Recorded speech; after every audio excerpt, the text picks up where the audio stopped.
अस्सलाम वालेकुम to all viewers. आज की इस वीडियो में हम सिस्टम यूनिट के बारे में पढ़ने जा रहे हैं।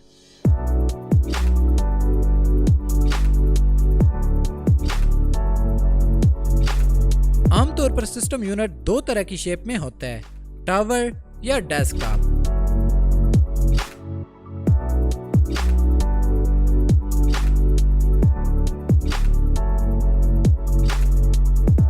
टावर वर्टिकल शेप में होता है और डेस्कटॉप हॉरिजॉन्टल शेप में होता है। तो नॉर्मली सिस्टम यूनिट इन दो तरह की शेप में हो सकता है, टावर या डेस्कटॉप। बहरहाल सिस्टम यूनिट बेशक टावर फॉर्म में हो या डेस्कटॉप फॉर्म में हो, सिस्टम यूनिट की असल पावर का अंदाजा इसके अंदर जो कंपोनेंट होते हैं उनके लिहाज से किया जाता है। टावर या डेस्कटॉप शेप चाहे जिस तरह की भी हो, लेकिन कंप्यूटर की मेन पावर का अंदाजा इसके अंदर जो कंपोनेंट्स होते हैं उनके लिहाज से ही किया जा सकता है। Components of system unit. एक सिस्टम यूनिट बेशक वो टावर फॉर्म में हो या डेस्कटॉप फॉर्म में हो, उसके अंदर कौन कौन से कंपोनेंट्स होते हैं उनके बारे में हम इस वीडियो में इंशाल्लाह डिटेल में पढ़ेंगे। फर्स्ट ऑफ ऑल हम ये देखेंगे कि सिस्टम यूनिट होता क्या है। सिस्टम यूनिट इलेक्ट्रॉनिक कंपोनेंट्स का एक मजमूआ है जिसकी मदद से कंप्यूटर के अंदर कोई भी काम किया जा सकता है। और सिस्टम यूनिट के अंदर कौन कौन से कंपोनेंट्स होते हैं? Motherboard, processor, RAM, hard drive, video card, power supply, heat sink and cooling fan. ये तमाम कंपोनेंट्स एक सिस्टम यूनिट के अंदर होते हैं।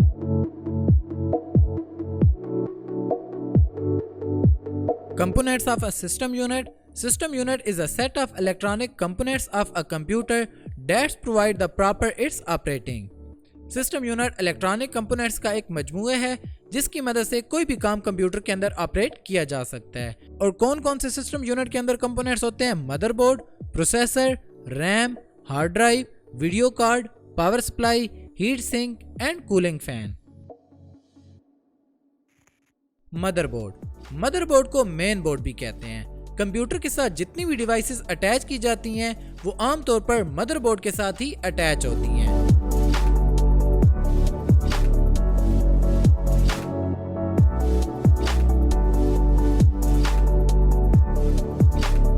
मदरबोर्ड कंप्यूटर के तमाम कंपोनेंट्स के दरमियान कम्युनिकेशन का काम करता है।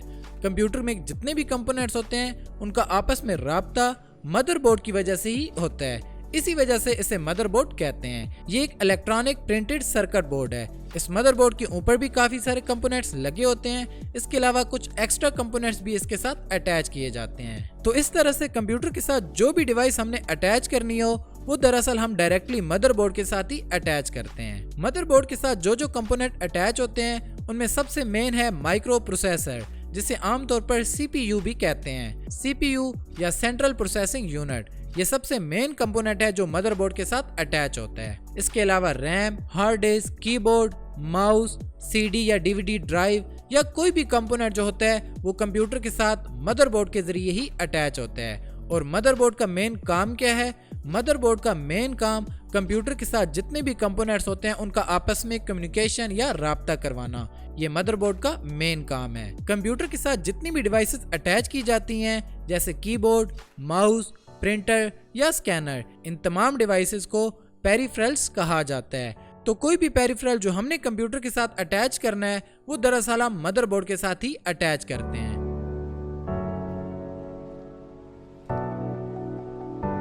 A motherboard is the main printed circuit board in computer.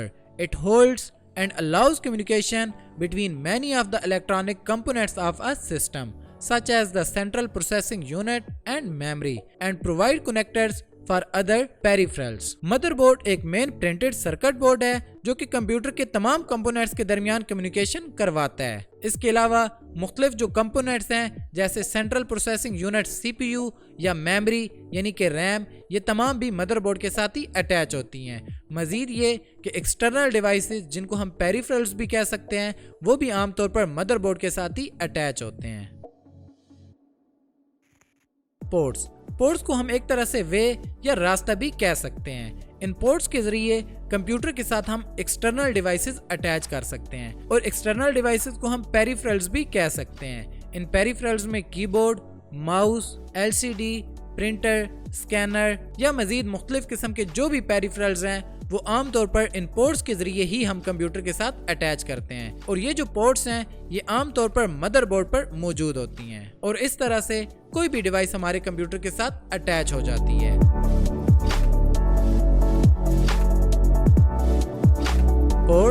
Ports serve as an interface between the computer and other peripheral devices. Peripheral devices like keyboard, mouse, printer, etc. Ports एक तरह का interface या रास्ते हैं जिनकी मदद से हम पेरिफेरल डिवाइसेस को कंप्यूटर के साथ अटैच कर सकते हैं। CPU दरअसल सेंट्रल प्रोसेसिंग यूनिट को कहते हैं। कंप्यूटर का सबसे मेन कंपोनेंट यही CPU होता है। अगर आपसे पूछा जाए कि कंप्यूटर का सबसे मेन कंपोनेंट कौन सा है तो आपका आंसर होना चाहिए CPU। कंप्यूटर का ये सबसे मेन कंपोनेंट है। इसे कंप्यूटर का ब्रेन यानी दिमाग भी कहा जाता है। कंप्यूटर के अंदर जितने भी काम हो रहे होते हैं, जितनी भी इंस्ट्रक्शंस चल रही होती हैं, उन तमाम इंस्ट्रक्शंस को यही CPU ही कंट्रोल कर रहा होता है और कंप्यूटर की मेन पावर का अंदाजा भी इसी CPU से हम लगा सकते हैं। ये CPU यानी प्रोसेसर जो होता है ये आमतौर पर मदरबोर्ड के साथ अटैच होता है। और अगेन मैं आपको बता दूं कि कंप्यूटर के अंदर जितनी भी इंस्ट्रक्शंस चल रही होती हैं वो तमाम दरअसल CPU ही एग्जीक्यूट करवाता है। कंप्यूटर का यही मेन कंपोनेंट है जिसके बनने के बाद कंप्यूटर का साइज बहुत छोटा हो गया है और फिर वक्त के साथ ज्यादा पावरफुल प्रोसेसर आते जा रहे हैं। आजकल दुनिया में सिर्फ 2 ही ऐसी कंपनियां हैं जो कि मेन CPU कंप्यूटर के लिए तैयार कर रही हैं। इन 2 कंपनियों के नाम इंटेल और AMD हैं। ये 2 ही वाहिद कंपनियां हैं जो कि कंप्यूटर के लिए माइक्रो प्रोसेसर तैयार कर रही हैं। जैसे जैसे वक्त गुजरता जा रहा है नए किस्म के CPU बनते जा रहे हैं और इन नए CPU के मुख्तलिफ किस्म के नाम हैं। जैसे कि पहले P1, P2, P3, P4 इस किस्म के नाम होते थे। उसके बाद Core 2, Core 2 Quad कुछ इस तरह के नाम आना शुरू हो गए। मजीद फिर i3, i5, i7 और यहाँ तक कि अब i9 सीरीज के प्रोसेसर भी मार्केट में अवेलेबल हैं। ये जो मैंने आपको CPU की सीरीज बताई है ये इंटेल की है। इंटेल सीरीज में Pentium 1 से Pentium 4, उसके बाद Core 2 Duo, Core 2 Quad, मजीद फिर i3, i5, i7 और i9 सीरीज, ये तमाम इंटेल के माइक्रो प्रोसेसर हैं। इसके अलावा AMD की भी अपनी अलग अलग सीरीज मौजूद हैं। बहरहाल दुनिया में ये सिर्फ 2 ही वाहिद कंपनियां हैं जो कि माइक्रो प्रोसेसर तैयार कर रही हैं। माइक्रो प्रोसेसर यानी कि CPU चाहे इंटेल का हो या AMD का हो, ये डिफरेंट साइजेस में मार्केट में अवेलेबल है और साइजेस से मुराद इसकी स्पीड है, यानी इसकी स्पीड ज्यादा भी हो सकती है और कम स्पीड वाला भी होता है। आमतौर पर इसकी स्पीड 2.6 गीगाहर्ट्ज, 2.7 या 2.8 गीगाहर्ट्ज, 3 गीगाहर्ट्ज, इवन के 3.4 गीगाहर्ट्ज तक के प्रोसेसर भी मार्केट में अवेलेबल हैं। और बेशक इंटेल के हों या AMD के हों, उनकी ये स्पीड कॉमन होती है।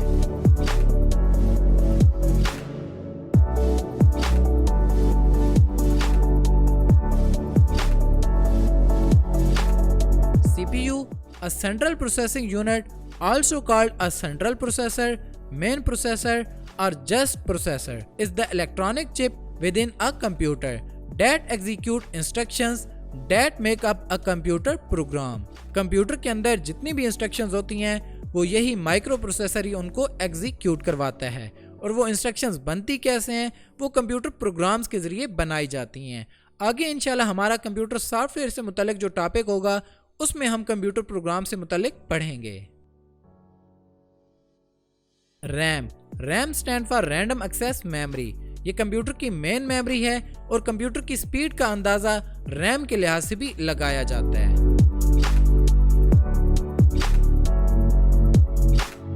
कंप्यूटर के अंदर जितने भी प्रोग्राम चल रहे होते हैं या जितने भी टास्क उस वक्त ओपन होते हैं वो आमतौर पर रैम के अंदर ही एग्जीक्यूट या ओपन होते हैं। तो अगर हमारे कंप्यूटर के अंदर रैम बड़ी होगी तो हम एक वक्त में ज्यादा प्रोग्राम्स को ओपन कर सकते हैं और एक वक्त में ज्यादा सॉफ्टवेयर पर हम काम कर सकते हैं। लेकिन अगर हमारे कंप्यूटर में रैम की कैपेसिटी थोड़ी होगी तो हम एक वक्त में कम काम उसमें कर सकते हैं। अगर हम उस पर ओवरलोड डालेंगे तो हमारे कंप्यूटर की स्पीड स्लो हो जाएगी या कंप्यूटर हैंग होने का खदशा भी होता है। यानी कंप्यूटर की पावर का अंदाजा सिर्फ माइक्रो प्रोसेसर से ही नहीं बल्कि रैम के लिहाज से भी लगाया जाता है। रैम मार्केट में डिफरेंट साइजेस में अवेलेबल है। डिफरेंट साइजेस में 1 GB, 2 GB, 4 GB, 8 GB या इवन इससे बड़े साइज की भी आजकल मेमोरी मार्केट में अवेलेबल हैं। और याद रहे कि रैम का काम क्या है। कंप्यूटर में कोई भी प्रोग्राम जो ओपन हो रहा होता है या कोई भी प्रोग्राम जो कंप्यूटर में चल रहा होता है वो आमतौर पर रैम के अंदर ही चल रहा होता है। और अगर हमारे कंप्यूटर की रैम छोटी होगी तो एक वक्त में हम ज्यादा सॉफ्टवेयर को ओपन नहीं कर सकते। अगर हम एक ही वक्त में ज्यादा सॉफ्टवेयर को या किसी हैवी सॉफ्टवेयर को ओपन करना चाहते हैं तो जरूरी है कि हमारे कंप्यूटर की रैम भी ज्यादा कैपेसिटी की हो।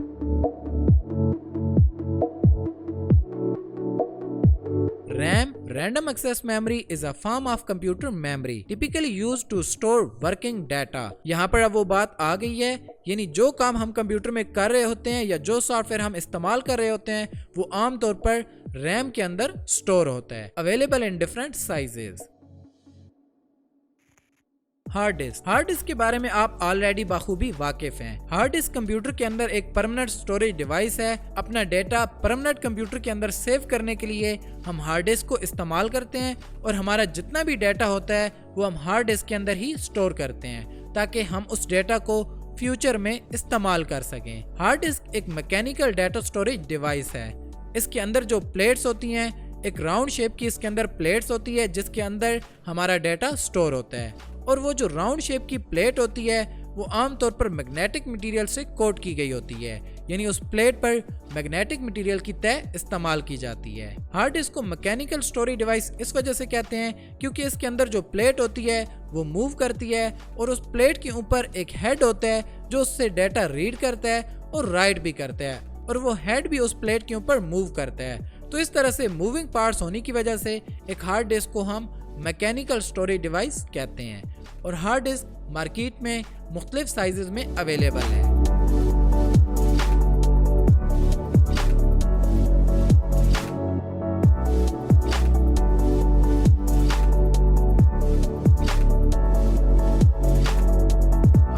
A hard disk drive is an electromechanical data storage device using one or more rapidly rotating platters coated with magnetic materials. It used magnetic storage to store and retrieve digital data. Available in different sizes. Hard disk different sizes में available है। Optical disk drive. Storage devices में मैंने आपको मुख्तलिफ किस्म की devices के बारे में बताया था जिनके अंदर हम डाटा स्टोर कर सकते हैं। तो ऑप्टिकल डिस्क यानी कि सीडी या डीवीडी के बारे में भी मैंने आपको बताया था। उम्मीद करता हूँ आपको सीडी या डीवीडी के बारे में पता होगा। तो सीडी या डीवीडी को कंप्यूटर के अंदर इस्तेमाल करने के लिए, रन करने के लिए एक ड्राइव की ज़रूरत होती है और वो ड्राइव ऑप्टिकल डिस्क ड्राइव कहलाता है। इस ऑप्टिकल डिस्क ड्राइव के अंदर हम सीडी या डीवीडी को एडजस्ट करते हैं, लगाते हैं और इस तरह फिर उस सीडी या डीवीडी से हम अपना डाटा कंप्यूटर में रीड कर सकते हैं।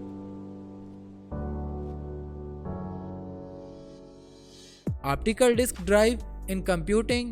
An optical disk drive is a disk drive that uses laser light or electromagnetic waves for reading from optical disk or writing data into optical disk. ये जो optical disk drive होता है इसके अंदर एक लेजर लाइट होती है। उस लेजर लाइट की मदद से ही हम ऑप्टिकल डिस्क में से डाटा को रीड कर सकते हैं, या फिर अगर हम राइट भी करना चाहें तो इस ऑप्टिकल डिस्क ड्राइव की मदद से हम एक सीडी या डीवीडी के अंदर डाटा राइट भी कर सकते हैं। Video card. हम एलसीडी पर जो कुछ देख रहे होते हैं वो सिग्नल कंप्यूटर के अंदर एक डिवाइस है जिसका नाम है वीडियो कार्ड। ये वीडियो कार्ड उन ग्राफिक सिग्नल्स को, वीडियो सिग्नल्स को प्रोड्यूस करता है, पैदा करता है और फिर वो वीडियो सिग्नल्स एलसीडी तक पहुंचाए जाते हैं और फिर एलसीडी की मदद से हम डिस्प्ले हासिल कर सकते हैं और हम देख सकते हैं कि हमारे कंप्यूटर में इस वक्त क्या हो रहा है। तो वीडियो कार्ड क्या करता है? वीडियो सिग्नल जनरेट करता है जो कि एक डिस्प्ले डिवाइस तक पहुंचाए जाते हैं। आजकल मार्केट में बड़े बड़े साइज के मुख्तलिफ किस्म की वीडियो कार्ड्स भी अवेलेबल हैं। इन वीडियो कार्ड से भी कंप्यूटर की पावर को बढ़ाया जा सकता है।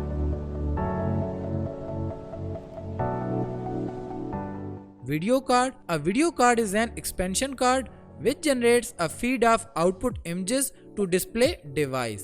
Available in different sizes. Video card computer के अंदर वीडियो सिग्नल जनरेट करते हैं और फिर वो वीडियो सिग्नल्स एलसीडी या एलईडी तक पहुंचाए जाते हैं और इस तरह से फिर हम LCD या LED की मदद से डिस्प्ले हासिल कर सकते हैं। और ये वीडियो कार्ड भी डिफरेंट साइजेस में अवेलेबल हैं। 1GB, 2GB, 4GB या फिर 8GB तक के भी वीडियो कार्ड अवेलेबल हैं।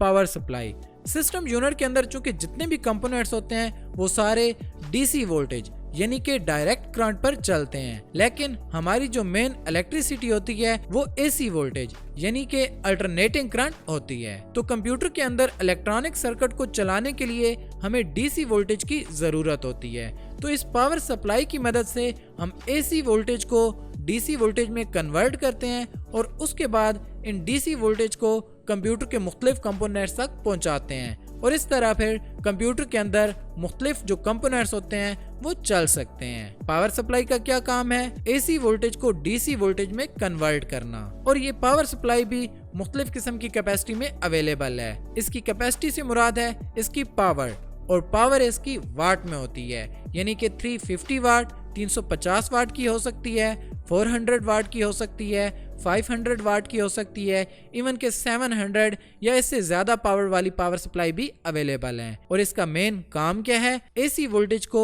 DC वोल्टेज में कन्वर्ट करना।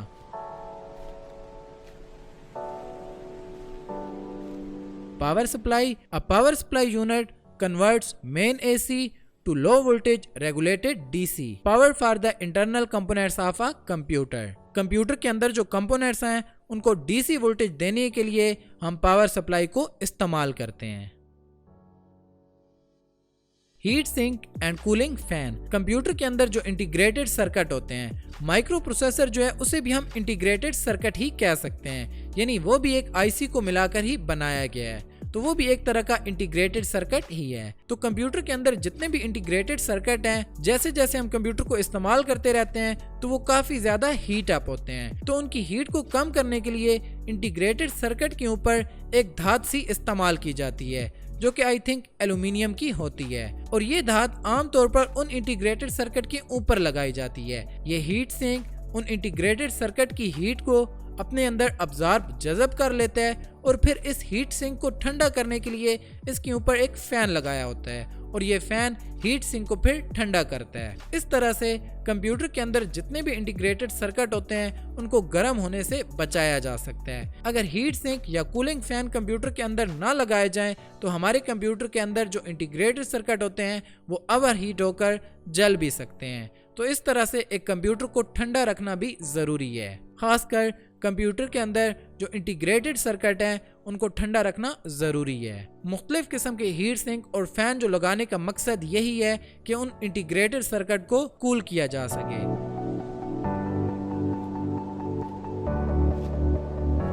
Heat sink and cooling fan, nearly all computers have heat sink which help keep the computer cool and prevent it from overheating, but sometimes the heat sink itself can become too hot. Therefore, a fan is often used in combination with the heat sink to keep both the CPU and heat sink at an acceptable temperature. Computer के अंदर CPU को cool करने के लिए heat sink का इस्तेमाल किया जाता है, लेकिन बाज़ औक़ात ये हीट सिंक खुद बहुत ज़्यादा हॉट हो जाता है, तो इसकी हॉटनेस को ख़त्म करने के लिए इसके साथ एक फैन लगाया जाता है। केसिंग, ये मैंने आपको कंप्यूटर के जितने भी कंपोनेंट्स बताए हैं इन सब को एक बॉक्स के अंदर एडजस्ट किया जाता है। इस बॉक्स को हम केसिंग या चेसिस कहते हैं, और मैंने आपको शुरू में बताया था कि कंप्यूटर टावर में या डेस्कटॉप शेप में हो सकता है। तो ये जो कंपोनेंट्स थे ये तमाम कंपोनेंट्स चाहे डेस्कटॉप कंप्यूटर हो या टावर कंप्यूटर हो उसके अंदर ये तमाम कंपोनेंट्स मौजूद होते हैं।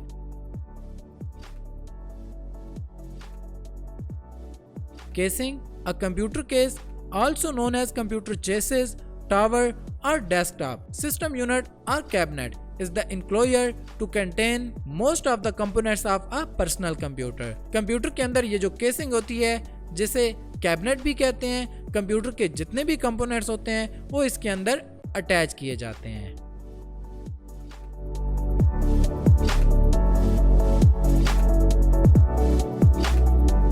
अब जरा हम अपने टॉपिक को सम अप कर लेते हैं। हमने आज की इस वीडियो में सिस्टम यूनिट के बारे में पढ़ा और सिस्टम यूनिट कहते किसे हैं? इलेक्ट्रॉनिक कंपोनेंट्स का एक मजमूआ है जो कंप्यूटर के अंदर कोई भी प्रोसेस करवाता है। और सिस्टम यूनिट के अंदर कौन कौन से कंपोनेंट्स मौजूद हैं? Motherboard, processor, RAM, hard drive, video card, power supply, heat sink and cooling fan. ये तमाम कंपोनेंट्स एक सिस्टम यूनिट के अंदर मौजूद होते हैं।